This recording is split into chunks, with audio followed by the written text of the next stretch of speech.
Don't forget to subscribe and press the bell icon to never miss a video from testbook.com.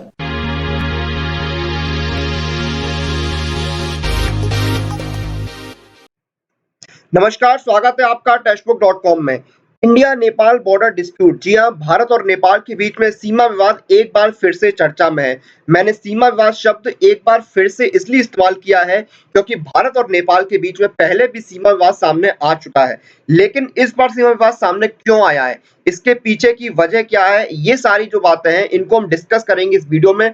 बहुत ही सरल भाषा में, संक्षेप में और कट जानेंगे कि भारत और नेपाल के बीच सीमा विवाद की वजह आखिरकार है क्या। तो आइए जल्दी शुरू करते हैं और जानते हैं कि भारत और नेपाल के बीच फिलहाल जो सीमा विवाद उठा हुआ है उसके पीछे की वजह क्या है। तो देखिए, वजह है ये नक्शा। जी हाँ, ये नक्शा भारत और नेपाल के बीच सीमा विवाद की जो फिलहाल वजह है वो ये नक्शा ही है। तो देखिए, अगर इस नक्शे के बारे में बात की जाए तो हाल ही में यहाँ पर नेपाल ने अपना एक राजनीतिक नक्शा जारी किया है। अब और ये जो राजनीतिक नक्शा जारी किया है ये विवाद की वजह बन गया है, क्योंकि इस नक्शे में नेपाल ने उन 3 इलाकों को अपना बताया है जो काफी लंबे समय से भारत में मौजूद है। और ये जो इलाके हैं या तो ये चीन की सीमा को छूते हैं या फिर चीन और नेपाल की सीमा से लगे हुए हैं। और अगर इनको सामरिक दृष्टि से देखा जाए तो ये बहुत ही संवेदनशील और अहम है। अब देखिए, 2 इलाके जो है लिपुलेख और काला पानी, इनको लेकर तो पहले विवाद की बातें जो है वो सामने आती रही है, लेकिन नेपाल ने जो अब नक्शा जारी किया है उस नक्शे में नेपाल ने जो तीसरी जगह शामिल कर ली है वो है लिम्पियाधुरा। या लिम्पियाधुरा को भी नेपाल ने अपने नक्शे में दिखाया है। और जब ये सीमा विवाद इतना सामने आ गया और बढ़ रहा है, उसी बीच नेपाल ने काठमांडू और काला पानी के बीच में सड़क बनाने का जो सर्वे है उसको भी शुरू कर दिया है, ऐसा कहा जा रहा है। और इतना ही नहीं, ये भी कहा जा रहा है कि इन 3 इलाकों में नेपाल ने अपने सैनिक तैनात करना भी शुरू कर दिए। तो ये है यहाँ पर फिलहाल जो वजह बनी हुई है भारत और नेपाल के बीच सीमा विवाद की। तो देखिए, आगे बढ़ने से पहले और इसको समझने के लिए हमें थोड़ा-सा पीछे चलना होगा, क्योंकि कोई भी जो विवाद है उसकी शुरुआत जो है वो इतिहास से होती है, पीछे से आ रही है। ये तो अभी एक वजह है कि नेपाल ने अपना राजनीतिक नक्शा पेश किया है और उसमें इन्होंने 3 जगह अपनी दिखाई हैं। लेकिन विवाद की जो जड़ है वो पहले है, तो पहले हमें समझना होगा कि पीछे क्या वजह थी भारत और नेपाल के बीच सीमा विवाद की। तो देखिए, इस वजह को समझने के लिए हमें 2 चीजें हैं। जब 2019 में भारत सरकार ने नया राजनीतिक नक्शा पेश किया था तो उसमें जो काला पानी की जगह है, वो जो जगह है उसको अपने हिस्से में यानी भारत के हिस्से में दिखाया था और इसका काफी नेपाल ने विरोध भी किया था। उसके बाद हम थोड़ा-सा आगे आते हैं, यानी हाल-फिलहाल की अगर हम बात करें तो अभी कुछ दिन पहले, जी हाँ, कुछ दिन पहले ही यहाँ पर भारत सरकार ने या भारत ने यहाँ पर लिपुलेख दर्रे तक, जी हाँ, लिपुलेख दर्रे तक 80 किलोमीटर लंबा एक सड़क मार्ग तैयार किया और उसका उद्घाटन भी हो गया है। और ये जो सड़क मार्ग तैयार किया गया है, इसके साथ ये जो विवाद है ये और गर्म हो गया। इस विवाद को, यानी सड़क विवाद को, न केवल नेपाल की संसद में उठाएगा बल्कि जो काठमांडू में जो भारतीय दूतावास है उसके सामने जमकर विरोध प्रदर्शन भी किया गया। अब देखिए, ये जो सड़क मार्ग तैयार किया गया है ये कैलाश मानसरोवर तीर्थ यात्रियों की सहूलियत के लिए किया गया है, क्योंकि लंबे रास्ता जो होता है, कठिनाई वाला रास्ता होता है, उससे राहत मिले और जो गाड़ियां हैं वो चीन की सीमा तक पहुंच सके, इसलिए 80 किलोमीटर की सड़क मार्ग का निर्माण किया गया। अभी जो सड़क मार्ग है, ये जो धारचूला लिपुलेख रोड है, ये पिथौरागढ़ तवाघाट घाटिया घाटिया बागड़ रूट का विस्तार है, यानी इस रूट का है जो विस्तार है। और ये जो सड़क है ये घाटिया बागड़ से शुरू होकर लिपुलेख दर्रे पर खत्म होती है और जो लिपुलेख दर्रा है जहां पर ये रूट खत्म होती है, ये कैलाश मानसरोवर का प्रवेश द्वार है, यानी एंट्री पॉइंट है। और अगर हम बात करें लिपुलेख दर्रे की तो ये प्राचीन काल से ही इसका काफी महत्व रहा है।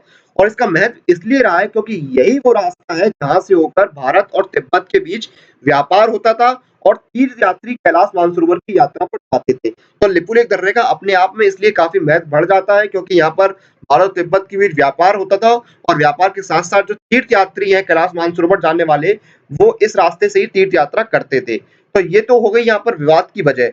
अब ये जो 3 एरिया हैं ये है क्या, इनके बारे में जानना ही बहुत जरूरी है। तो आइए पहले इनके बारे में जानते हैं। सबसे पहले हम बात करते हैं लिम्पियाधुरा की। तो ये जो क्षेत्र है लिम्पियाधुरा, इसके बारे में हम जानते हैं। तो देखिए, लिम्पियाधुरा ये उत्तराखंड में आता है जो नेपाल की सीमा से छूता है।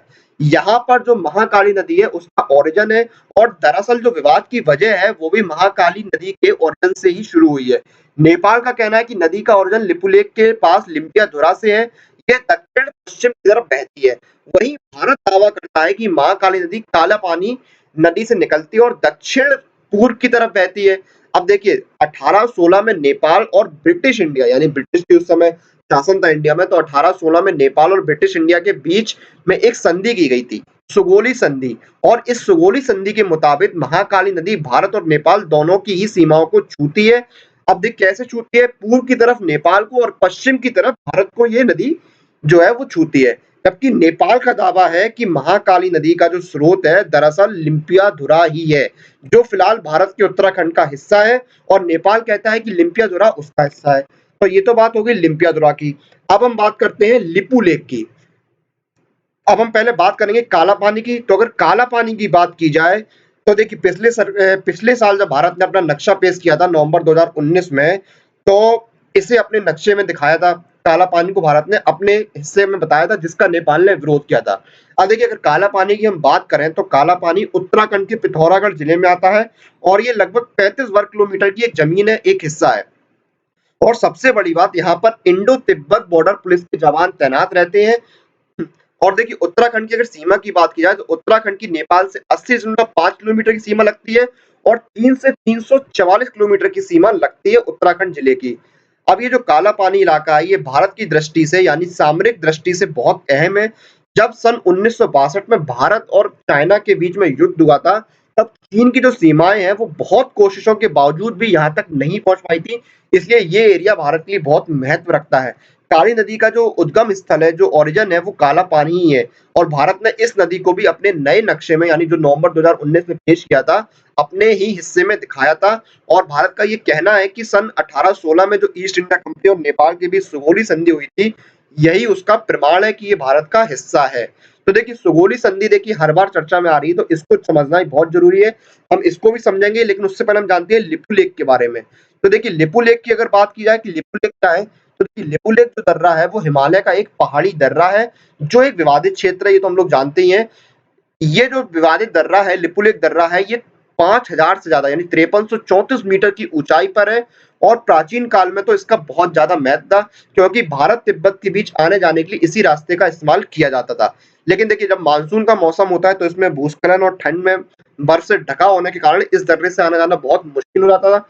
और चूंकि ये इलाका नेपाल के साथ चीन की सीमा को भी छूता है, ये जो एरिया है लिपू लेक दर्रा, ये न सिर्फ नेपाल के साथ चीन की सीमा को भी छूता है।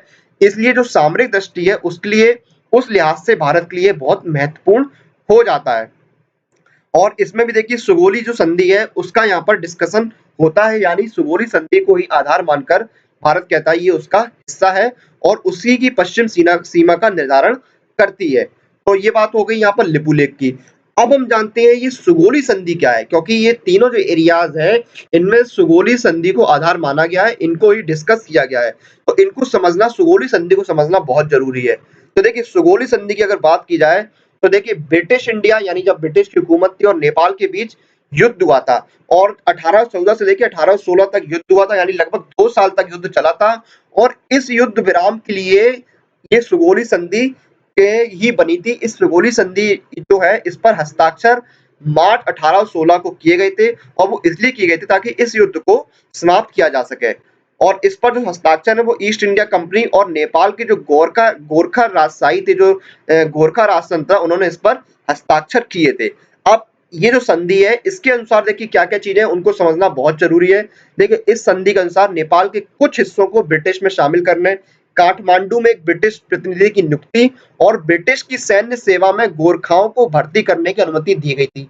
और संधि में ये भी साफ था कि नेपाल अब अपनी किसी भी सेवा में किसी अमेरिकी या यूरोपीय कर्मचारी को नियुक्त नहीं कर सकता। अब देखिए इसके बाद जो सुगोल संधि हुई, ये जो संधि हुई है उसमें देखिए क्या हुआ कि उन्हें सिक्किम, नैनीताल, दार्जिलिंग, लिपुलेख, काला पानी को भारत को देना पड़ा। यानी उस समय जो नेपाल था, जो गोरखा राजशाही थी, इस सुगोली संधि के चलते उनको सिक्किम, नैनीताल, दार्जिलिंग, लिपुलेख और काला पानी भारत को देना पड़ा। लेकिन अंग्रेजों ने क्या किया, जो ब्रिटिश हुकूमत थी वो उसमें से कुछ हिस्सा नेपाल को वापस लौटा दिया। और इतना ही नहीं, तराई का एक इलाका भी अंग्रेजों ने नेपाल से छीन लिया था। लेकिन 1857 में जब भारत ने स्वतंत्रता संग्राम छेड़ा अपना, तो नेपाल के जो राजा थे उन्होंने अंग्रेजों का साथ दिया, और उस साथ के बदले जो अंग्रेजी हुकूमत थी उन्होंने यहाँ पर नेपाल जो थे उनको एक इनाम दिया, और इनाम में क्या किया, जो पूरा तराई का इलाका है वो नेपाल को दे दिया। अब ये अब देखिए ये जो एरिया थे, ये सिक्किम वगैरह, काला पानी, लिपुलेख, जो 1816 की सुगोली संधि से भारत को वापस मिले थे, ये भारत से गए कैसे थे? तो देखिए, जब 1805 में नेपाल ने भारतीय रियायतों से कई इलाके जो है उनको हड़प कर उन पर कब्जा कर लिया था या उनका विस्तार कर लिया था। तो उस तरह से ये नेपाल में चले गए थे। लेकिन फिर 1814 से 1816 तक युद्ध हुआ, फिर सुगोली संधि हुई, जिससे ये जो एरियाज हैं ब्रिटिश हुकूमत ने फिर से भारत ने वापस ले लिए। तो इस तरह से ये यहाँ पर सुगोली संधि का खेल हुआ। यानी 1816 में जब सुगोली संधि हुई तो हम संक्षेप में इतना समझ सकते हैं कि सिक्किम, नैनीताल, दार्जिलिंग, लिपुलेख और काला पानी जो है वो नेपाल को भारत को देने पड़े, यानी उस समय की जो ब्रिटिश हुकूमत है। तो आप उस तरह से समझ सकते हैं, ये हुई यहाँ पर सुगोली संधि, यानी कि लगभग 204 साल पहले की ये जो बात है उसको लेकर अब विवाद चल रहा है। यानी ये जो विवाद है इसका जो जड़ है वो आज से 204 साल पहले यानी 1816 और अब 2020 चल रहा है, तो 200 साल तक का वक्त बीत गया है। लेकिन ये विवाद समय-समय पर किसी न किसी रूप में सामने आता रहता है। फिलहाल ये विवाद सामने आया है, नेपाल सरकार ने जो राजनीतिक नया नक्शा पेश किया है उसमें लिपुलेख, लिम्पियाधुरा और काला पानी को अपना क्षेत्र बताया है, जो लंबे समय से भारत का हिस्सा रहे हैं। ये फिलहाल विवाद की वजह है। और इसी के साथ इस वीडियो को हम यहीं पर समाप्त करते हैं। और आप अपनी एग्जाम प्रिपरेशन के लिए और एग्जाम रिलेटेड अपडेट के लिए टेक्स्ट बुक के साथ जुड़े रहिए। हमें लाइक कीजिए, शेयर कीजिए, कमेंट कीजिए and press the bell icon for all the latest update regarding your exam.